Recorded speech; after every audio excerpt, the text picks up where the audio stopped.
রাজ্যে এসআইআর প্রক্রিয়া শুরু হয়েছে, আর এই এসআইআর প্রক্রিয়া শুরু থেকেই শুরু হয়েছে নানা বিতর্ক।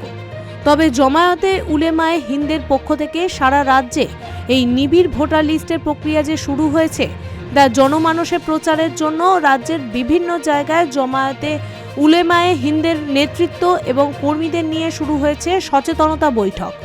একইভাবে আজ পূর্ব মেদিনীপুর, পশ্চিম মেদিনীপুর, পুরুলিয়া ও ঝাড়গ্রাম জেলার নেতৃত্বদের নিয়ে করা হলো এসআইআর সচেতনতা বৈঠক। আজ পূর্ব মেদিনীপুরের মেছেদার একটি সভাগৃহে 4 জেলার প্রতিনিধিদের নিয়ে করা হলো বৈঠক।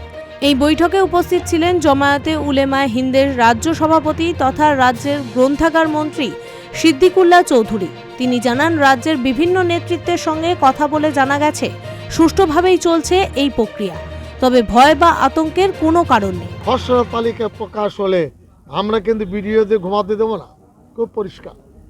গ্রামের মানুষ জেনে নেবে তার নামটা এসেছে, না আসলে ওখানে ধস্তাধস্তি হবে, এই পরিষ্কার কথা। কারোর নাম বাদ গেলে কেউ তো ছেড়ে কথা বলবে না। আমরা সে আবহাওয়া তৈরি করছি, মারামারির দরকার নেই। অফিসে যান, চার্জ করুন যে আমার নাম ঢুকেছে না ঢোকেনি, কেন ঢোকেনি। আর বাড়ি বাড়িতে বিএলওর স্বাক্ষরকৃত ওই ভোটার লিস্টের কপিটা আছে না নেই, এটা মানুষ বুঝেনি, এটা তাকে দিতে তারা বাধ্য।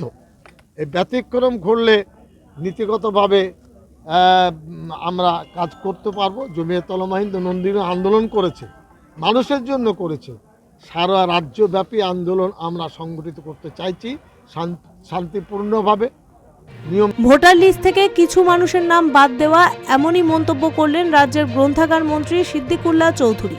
পূর্ব মেদিনীপুর থেকে প্রসূন ব্যানার্জির রিপোর্ট, বিগ নিউজ বাংলা।